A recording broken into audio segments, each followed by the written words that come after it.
నమస్తే రమగారు. నమస్తే జయ. చందమామ కథ ఏదైనా చెప్తారా? మహావీరుడి కథ చెప్తాం. కోసల రాజ్యానికి కీర్తిచంద్రుడు అని ఒక రాజుగారు ఉండేవారట. ఆయనకి లేక లేక ఒక కుమార్తె పద్మావతి. పిల్ల బహు అందగత్తె. 14 ఏళ్ళు వచ్చినప్పటి నుంచి ఈ పెళ్లి ఏ సంవత్సరం చేయాలి అట ఇట ఆలోచించి మొత్తానికి 18వ ఏడు వచ్చాక అమ్మాయికి పెళ్లి చేద్దాము, స్వయంవరం చాటిద్దామా, ఏం చేద్దాము అని జాతకాలు చూస్తున్నారు. ఓకే. జాతకాలు చూపించుకుని ముందు ఈ అమ్మాయికి సమయం ఎప్పుడు ఏమిటో అవి చూస్తారుగా. అయితే ఏమైంది, ఈ జాతకాలు రకరకాల గురువుగారులు వాళ్ళు వీళ్ళు చేయి చూసేవాళ్ళు, హస్త సాముద్రికదారులు వీళ్ళు చాలామంది వస్తారు. ఈ వ్యవహారం సాగుతుండగానే ఉన్నట్టుండి ఒకనాడు యువరాణి మాయమైపోయింది. పద్మావతి లేదు. పడుకున్నట్టుగా మంచాలు గించాలు అన్నీ అలాగే ఉన్నాయి, అమ్మాయి లేదు. ఏం చేయాలో తెలియలే. ఎలా వెళ్ళిపోతుంది? ఏ తలుపు గడియ తీసినట్టుగా కూడా లేదు. పోనీ అమ్మాయి బయటికి వెళ్తే దానంతరం అదే వెళ్ళిపోతే గడియలు తీసి ఉండాలి. అంతేగా. సహాయం చేశారు ఎవరైనా ఆ చెలికత్తులు అనుకుంటే అందరూ మంచి గాఢ నిద్రలోనే ఉన్నారు. తెల్లవారేసరికి మాయమైపోయింది. సరే వీళ్ళు ఏమనుకున్నారు, అంజనం వేయించాలి, ఆ పిల్ల ఎక్కడుందో బాగా వెతికారు. చుట్టుపక్కలంతా తోటలు దొడ్లు వెతికారు. ఏదైనా రాక్షసమాయ జరిగిందేమోనన్న అనుమానంతో అంజనం వేయించడానికి కూర్చున్నారు. కూర్చుంటే ఒక అంజనం వేసే పంచాంగకర్త అనకూడదులే, ఒక గురువుగారు ఉన్నారు వీళ్ళ దగ్గర. ఆయన అంజనం వేసి చూసి అమ్మాయి జీవించే ఉంది, ఈమెని ఒక బ్రహ్మరాక్షసుడు ఎత్తుకుపోయాడు. 3 నెలల్లో ఈ అమ్మాయికి బ్రహ్మరాక్షసుడితోటి వివాహం కాబోతోంది. వివాహం చేసుకోవటానికి తీసుకుపోయాడు వాడెవడో. 3 months ఉంది పెళ్ళికి. 3 నెలల్లో వివాహం చేసుకుంటాడు. అయిపోయింది. అప్పుడు మళ్ళీ అంజనం, ఆ రాక్షసుడికి మరణం ఉందా, ఈ పెళ్లి తప్పుతుంటే అవేమీ తెలియలే. మళ్ళీ వేయటానికి అంజనం వేసిన తర్వాత మళ్ళీ 15 రోజుల దాకా అంజనం వేయటానికి వీల్లేదు, దాని పద్ధతి అది. వీళ్ళకి ఏం చేయాలో తెలియలే. అయితే ఒక మంత్రి గారు అన్నారు, దాందే ఉంది మహాప్రభు, మన రాజ్యం నిండా సాహసవంతులే బోళ్ళంతమంది, సాహసికులు చాలామంది ఉన్నారు. శౌర్య ప్రతాపాలకి కోసల రాజ్యం పెట్టింది పేరు. ఓకే. సైన్యం చాలా పెద్దది మంది. చాటింపేయిద్దాం. ఎవరైతే రాజకుమార్తెని బ్రహ్మరాక్షసుడి నుంచి రక్షిస్తారో వాడికి ఇచ్చి వివాహం చేస్తాము రాజకుమార్తెని. ఒకతే పిల్ల కాబట్టి ఆటోమేటిక్గా రాజ్యం బాగుందిగా. బాగుంది. చాటింపేశారు. చాటింపేస్తే చాలామంది మేం చేస్తామని రకరకాల జాతుల వాళ్ళు, ఏ జాతి వాడైనా వివాహం తప్పకుండా చేస్తానని రాజుగారు ప్రతిజ్ఞ చేశాడు. ఏ జాతి వాడికైనా చేస్తానంటే చిన్న పెద్ద సైనికులు, సైన్యాధికారులు, దండనాయకులు, చిన్న గణాధ్యక్షులు, సామంతులు, వాళ్ళకి చిన్న దుర్గాధిపతులు అందరూ తయారయ్యారు. ఈ బ్రహ్మరాక్షసుడు ఎక్కడున్నాడు అనేది కూడా మళ్ళీ 15 రోజుల్లో వీళ్ళకి తెలిసిపోయింది. ఆ రాక్షసుడు ఫలానా చోటు ఉన్నాడు. అయితే ఇప్పుడు రాక్షసు సంహారం చేసి పిల్లని తేవాలి. అయితే రాక్షస సంహారం చేయటానికి గుంపంతా వెళ్ళేసరికల్లా వీళ్ళకి ఒకడు అడ్డం పడ్డాడు. ఏ అడవిలో, ఏ వింధ్యాటవిలో బ్రహ్మరాక్షసుడు ఉన్నాడని వీళ్ళు తెలుసుకున్నారో ఆ వింధ్యాటవి ముఖద్వారం దగ్గరే మహావీరుడు అనేవాడు ఒకడు కాచి కూర్చున్నాడు. వచ్చిన ప్రతి వాళ్ళని నాతో యుద్ధం చేయండి, తర్వాత రాక్షసుడితో చేద్దురుగాని అంటాడు. వాడి చేతిలో ఓడిపోయి తిరిగి వచ్చేస్తున్నారు. వాడేం చంపట్లా ఎవరిని. నువ్వు నన్నే చేయలేదు, బ్రహ్మరాక్షసుడు నువ్వేం చేస్తావు పోపో అంటాడు. ఇక రోజులు గడుస్తున్నాయి. ఈ కౌశాంబి నుంచి, ఈ కోసల రాజ్యం నుంచి గుంపులుగా వెళ్ళటము, ప్రతివాడు వాడితో ద్వంద్వ యుద్ధం చేయటం, వాడి చేతిలో ఓడిపోవటం, తలకాయ దించుకుని మా వల్ల ఏమవుతుందని వచ్చేస్తున్నారు. రోజులు గడిచే కొందికి ఆ రాక్షసుడు అమ్మాయిని వివాహం చేసుకునే దినాలు దగ్గరకు వచ్చేస్తాయి కదా. ఈ రాజుకి వాళ్ళకి అర్థం కాల. తమ సైన్యాధ్యక్షుడిని పంపించినా వాడు చితకొట్టి పంపేశాడు వెనక్కి. దండనాయకుడిని పంపిస్తే చితకొట్టి పంపేశాడు. తీరా వీళ్ళు తెలుసుకున్నారు ఏమిటి, ఈ ఎవడైతే పర్టికులర్ ఇక్కడ నుంచున్నాడో ఈ మహావీరుడు అనేవాడు ఎవడో కాదు, వాడు కోసల రాజ్య పౌరుడే. వాళ్ళ నాన్న పూర్వం మహారాజ భక్తుడిగా పేరు పొందినటువంటి ఒక దండనాయకుడుగా పనిచేశాడు. అయితే ఆ దండనాయకుడు ఒక యుద్ధంలో మరణించాడు. ఓకే. ఏదో ప్రాబ్లం అయి మరణించాడు. ఈ అబ్బాయి చాలా కాలం ఎక్కడికో పోయి విద్యలు నేర్చుకొచ్చాడు. ఇప్పుడు వాడు ఇక్కడ పొంచి కూర్చున్నాడు. రాజుగారికి ఏం చేయాలో అర్థం కాల. అక్కడి నుంచి వాళ్ళ అమ్మ ఎక్కడుందో వెతుక్కున్నారు. ఆవిడ కోసల రాజ్యంలోనే ఉంది. ఆ అమ్మ దగ్గరికి వెళ్ళారు. వెళ్ళి మీ వాడు రాజద్రోహిగా ప్రవర్తిస్తున్నాడు, రాజకుమార్తెను తేవటానికి వెళ్ళిన వాళ్ళందరినీ అడ్డుకుంటున్నాడు, వీడు సరైన వాడుగా ప్రవర్తించట్లేదు, నీ భర్త రాజభక్తుడు, చివరి ఏదో ఇబ్బంది అయ్యి అతను మరణించాడు, ఊరు పేరు లేకుండా పోయాడు, వీడు కూడా అలాగే చేసేలాగా ఉన్నాడని రాజుగారు అనేసరికల్లా ఆవిడ కాదు కాదు మహాప్రభు మావాడు మహారాజ భక్తుడు, మామూలు భక్తుడు కాదు, మహాభక్తుడు వాడు. అసలు రాజ్యానికి చెడుపు తెచ్చే చెడ్డ పేరు తెచ్చే పని చెయ్యనే చెయ్యడు, అలాంటి వాడు కాదు. వాడికి పరమ రాజభక్తి, చాలా రాజభక్తి. వాడు ఇలా చేయటానికి ఏదో కారణం ఉండుంటుంది. ఏం కారణం ఉందో తెలీదు. వాడు అసలు నిజానికి అక్కడికి వెళ్లే ముందు నా దగ్గరికి వచ్చి, అమ్మా నేను బ్రహ్మరాక్షసుని సంహరించదలుచుకున్నాను, నాకు ఆశీర్వాదం దీవించు అని దండం పెట్టి వెళ్ళాడు. చిన్నప్పటి నుంచి నా భర్త వాడు చిన్నప్పుడే చనిపోయాడు, ఊరు పేరు లేకుండా పోయాడని, నీకు అలాంటి చావు రాకూడదని నేను ఎప్పుడు చెప్పేదాన్ని. దాంతో మావాడు, అమ్మ ఈ మరణం లేకుండా, అంటే ఊరు పేరు లేని మరణం లేకుండా ఎవరైనా నన్ను ఎదిరించేవాడు లేని వరాన్ని పొందుతాను నేనని నా దగ్గర నుంచి వెళ్ళిపోయాడు. చిన్నప్పుడే 14 ఏళ్ల వయసులోనే వెళ్ళిపోయాడు. 10 సంవత్సరాలుగా వాడు ఎన్ని చోట్ల తిరిగి ఎన్నో విద్యలు నేర్చుకున్నాడు. మహావీరుడు వాడు, పేరుకు తగ్గట్టే. పైగా రాజభక్తుడు. కోసల రాజ్యం అంటే మా పరమ ప్రీతి. వాడు ఎక్కడెక్కడో ఉన్నాడు, నన్ను తీసుకెళ్ళలా, వాడు మళ్ళీ వెనక్కే వచ్చాడు. పైగా బ్రహ్మరాక్షసుని చంపుతానని దీవెనలు అడిగాడు నన్ను. అతను ఎందుకు ఇలా తిరగబడుతున్నాడో నాకు కూడా తెలియటం లేదండి. మా అబ్బాయి అలాంటి వాడు కాదని ఆవిడ ఏ ఒట్టు పడితే ఆ ఒట్టేసి. రాజు మంత్రి ఏమన్నది, మరి ఏదో మతలబు ఉంది ఇక్కడ, ఏమిటి ఉంది ఇక్కడ చూద్దాం అనుకున్నారు. సరే వీళ్ళేమనుకున్నారు, ఇట్లా సైనికులు మామూలు వేషాలు వేసుకెళ్తే రండి నా మీద కత్తి యుద్ధానికి అంటాడు వాడు. అలా కాదని ఒక రైతు కూలి వేషం వేసుకుని, రైతుల వేషాలు వేసుకుని రాజుగారు మంత్రి గారు అక్కడికి పోయారు. మహావీరుని చూస్తే ఆశ్చర్యపోయారు. వాడు మంచి చువ్వలా ఉన్నాడు. అసలు కత్తిడాలు చేస్తే వాడు త్రిపురాంతకుడులాగా కనపడుతున్నాడు. మంచి అంటే ఏదో దుష్టబుద్ధి అలాంటివి ఉన్నవాడిలాగా లేడు. చాలా ప్రశాంతమైన వదనము, చాలా క్లారిటీ ఉన్న మొహం వాడిది. వీళ్ళకి అర్థం కాల. వీళ్ళు అక్కడ ఉండగానే ఒక గుంపు వచ్చింది, దండనాయకుల గుంపు. వాళ్ళందరినీ చితకొట్టి పంపేశాడు. నన్ను ఓడించి లోపలికి వెళ్ళండి వింధ్యాటవిలోకి అంటాడు. సరే అడిగారు వీళ్ళు, నాయన ఏమిటో నువ్వు ఇక్కడ ఎందుకున్నావు, ఏం చేస్తున్నావంటే, మరి కోసల రాజ్యం తాలూకు వీళ్ళందరివి ప్రతాపాలు గమనిస్తున్నానండి అన్నాడు.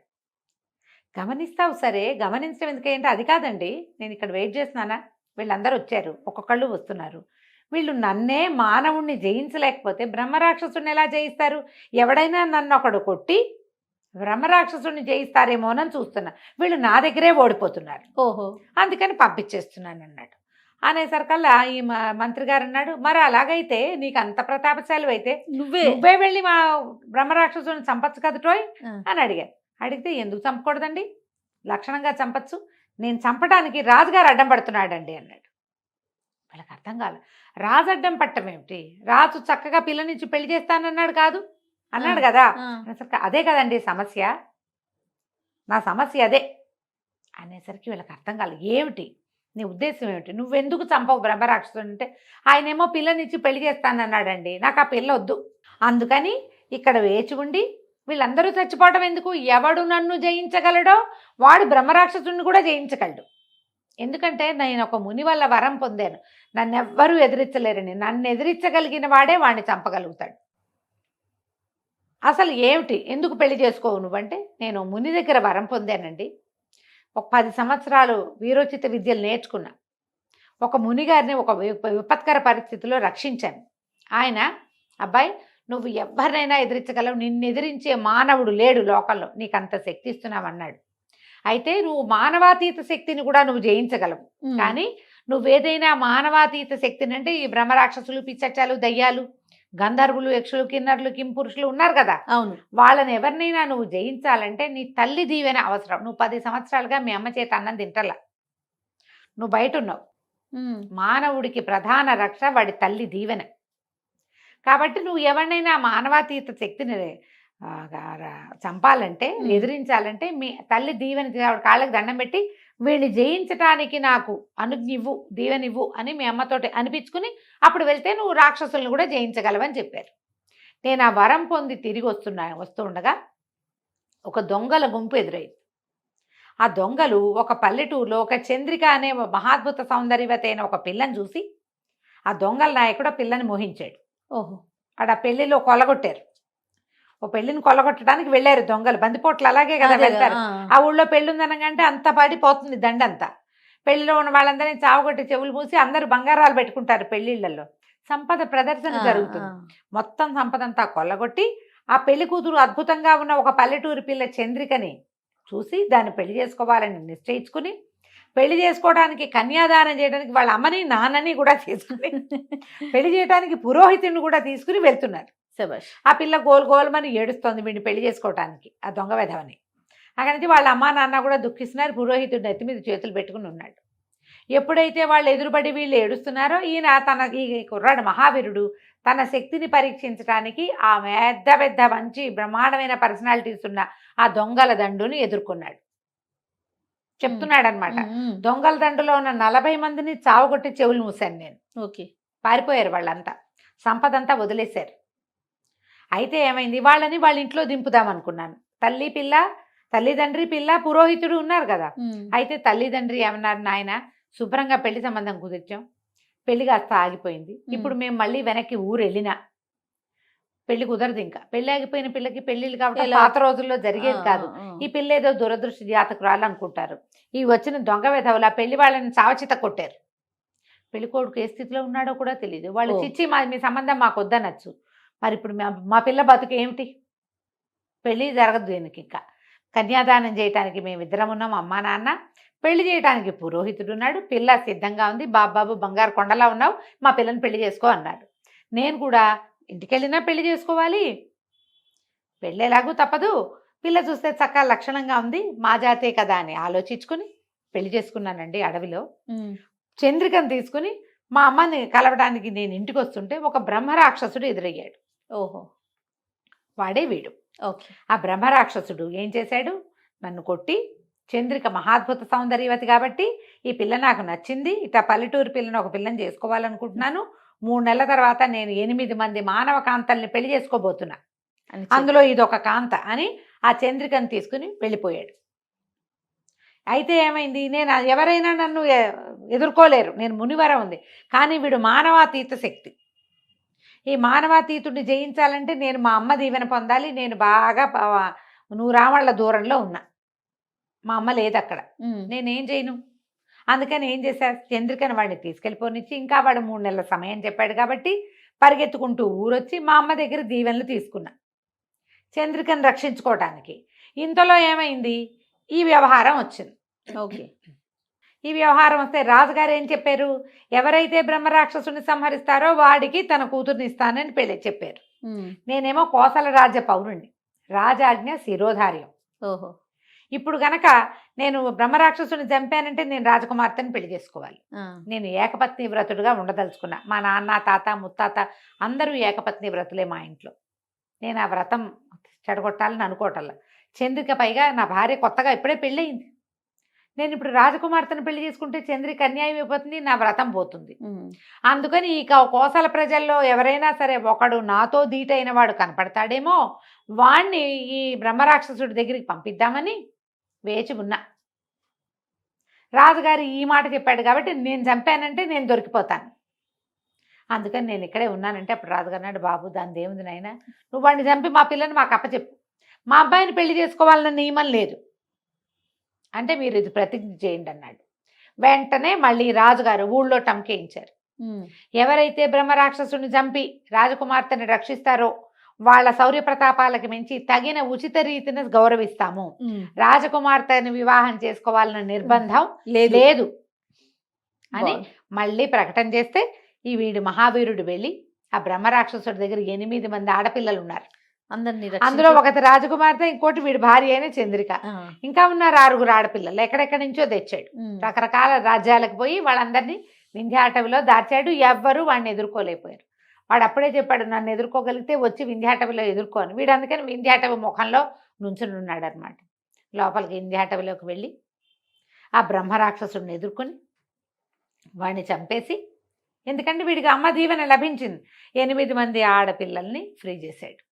తన భార్యను తను తెచ్చుకుని రాజకుమార్తెని సగౌరవంగా మహారాజు దగ్గర చేర్చాడు. మిగతా 6 పిల్లల్ని ఏ రాజ్యాల వాళ్ళనో కనుక్కుని రాజుగారే ఎవరిళ్ళకి వాళ్ళని, పెద్ద పిల్లలు కదా పెళ్ళిడు పిల్లలుగా, సగౌరవంగా ఆడపిల్లల్ని పంపించేశారు. రాజకుమార్తెకి తర్వాత కాలంలో వివాహం జరిగింది.